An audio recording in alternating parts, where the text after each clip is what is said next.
I am Curran Bhatia in Times Square. This is the official New York press conference for Errol Spence Jr. versus Terence Crawford. It's all going down. I'm going to take you inside, get some exclusive interviews. Let's get it started.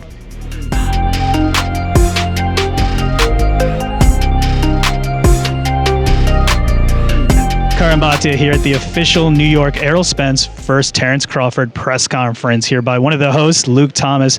Luke, this is the big one, the one so many times in boxing, we have to sell a fight and say, this is this guy versus this guy, this is why it's interesting. We don't really have to sell this one. Your thoughts? No, it's, although it's easy to sell, should you need to do it, right? It's best in welterweight, best in the sport, two undefeated guys, one of the most important divisions in all of boxing, and certainly for its history with this particular kind of rivalry, like through welterweight we get to settle who is best in the sport.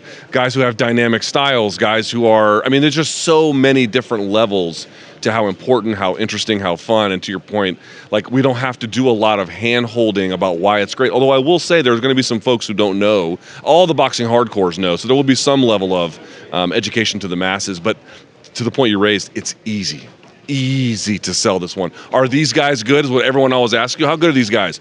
They're really good. This is a really important fight. And I know you obviously cover all combat sports, mixed martial arts, boxing as well.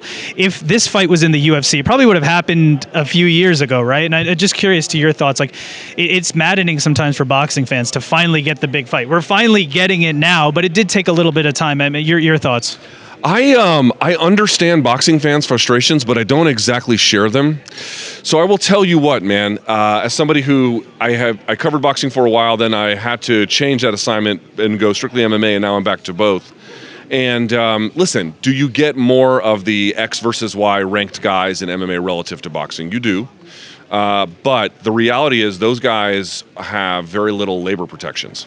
And so it is easier because one company owns roughly 85% of all the predominant ranked MMA talent. They're able to make those fights much more easily. And what I always tell folks is yes, fights like this are hard to make. Like whoever wins is the pound for pound best, the best of their generation, the best in this weight class. I mean, there's really heavy stakes. Those fights are hard to make. And the one thing I always say is I don't expect anyone else to do what I'm doing, but I got to be honest with you. I would rather have a sport where, as a consumer, I have to pay a slight tax to get a better process where the guys fighting get a bigger cut of pay, rather than easy access to everything, knowing that when these careers are over, they may not have a whole lot to show for it.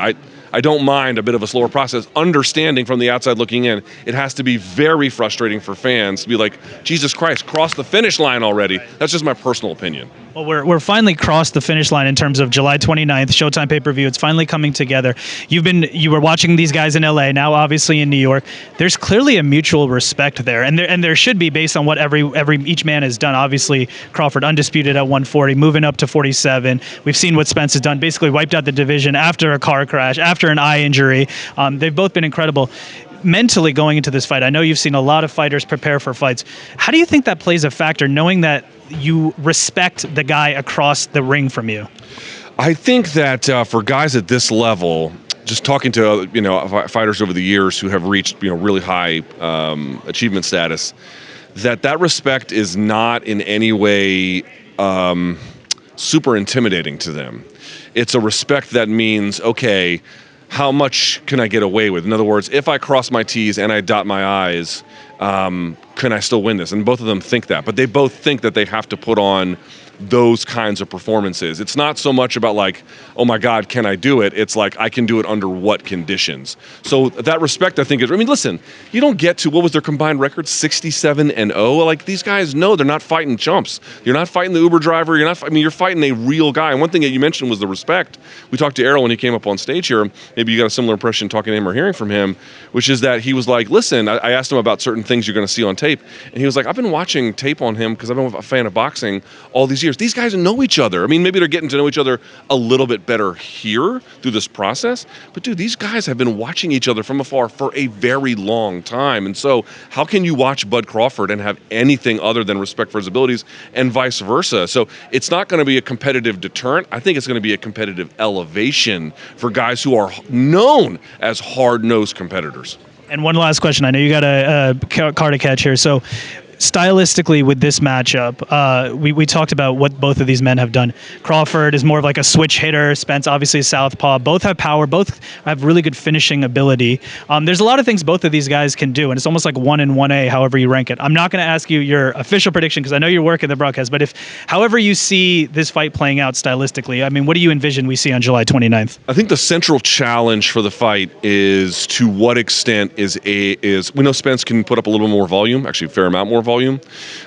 Is the question to what extent he can not get that early, but keep that through the middle portion of the rounds. Like, to what extent can he mitigate the amount of space behind a guy like Crawford? To what extent can he force Crawford into exchanging?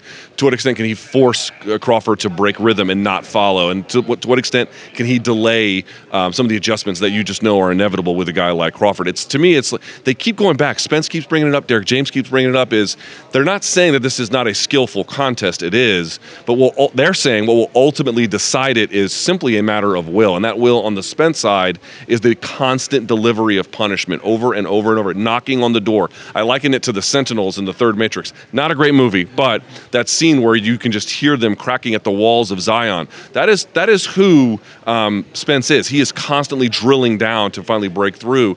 To what extent can a guy like Crawford minimize or mitigate it completely through the middle portions of the round? Because that's going to decide who can make the last push late. I have to congratulate you for bringing this fight back to the Matrix 3. That's very impressive. I should be bringing up something much better as a movie, but there you go. Luke Thomas, thank you so much. The fight is going down July 29th on Showtime pay-per-view. Appreciate your time. Thank you. I'm Curran Bhatia here with Derrick James, of course, trainer to Errol Spence. First of all, I got to ask about the outfit. This is incredible. You look great, man. You got to tell me what are you wearing here? This is great. Canali. Obviously, very tailored, custom tailored. It was custom made Canali, and Bontoni shoes. This man, listen, yeah, all Italian, but yeah, You look great. Your fighter looks great. He looks confident out there. The one thing I noticed is that Errol and Terence are definitely friendly, right? They FaceTimed for negotiations. I know Terence said he texted Errol after the press conference. You as a trainer, what do you think about that? Your fighter going in there knowing that he's friendly with his opponent. He likes his opponent. It's okay. It's not personal. It's business. And so listen, he has the ability to separate business from personal. It's cool. It's all good. And in terms of the game plan, I mean, I'm sure you've been asked this question all week, but it's so hard to prepare for Terence Crawford, right? He's a switch hitter. He's got great finishing ability. I mean, I know it's hard to put into words, but how do you even prepare for a fighter like that? Hey, man, you just focus on all the possible scenarios, and that's how you base it on. I mean, what are the hypotheticals? What, you know what I mean? So I think he'll be great. I think he'll be better than he's ever been in any other fight. So we just have to be prepared for the first version of himself. I know you've done extremely great work with Errol Spence. Obviously, the huge success in the welterweight division. We know Errol's been through some adversity, the car accident, the eye. Is this the right time for him to get that? Because he looked better than ever even after the car accident. Is this the best time for him to fight Terence Crawford? I think that he keeps getting better and better with the better opposition. So when you put him in the ring with better fighters, he's going to keep getting better and better and better. And that's just what it's all about. I mean, like, rising to the occasion, the level of the opposition that he's facing. This fight is going down July 29th. I know you've been involved in some huge events. Is this one of the biggest, if not the biggest, fight that you'll be training for? No, this is the biggest, man. Until after this one, there'll be another big one. And so, yeah, they keep getting bigger and bigger and bigger. Each fight I have is like the biggest fight. So it's like dope, man, to be able to be involved and really to be able to help these young men fulfill their own personal goals and get to the level that they want to get to in life. Derrick James, congratulations on Trainer of the Year and best of luck on July 29th. And that brings us to the end. That was the official New York press conference. Errol Spence Jr. versus Terence Crawford. It's all going down July 29th on Showtime pay-per-view. It's a massive fight, one of the biggest fights in boxing. I'm looking forward to it. I hope you are too. I am Curran Bhatia. Thank you so much for being with us.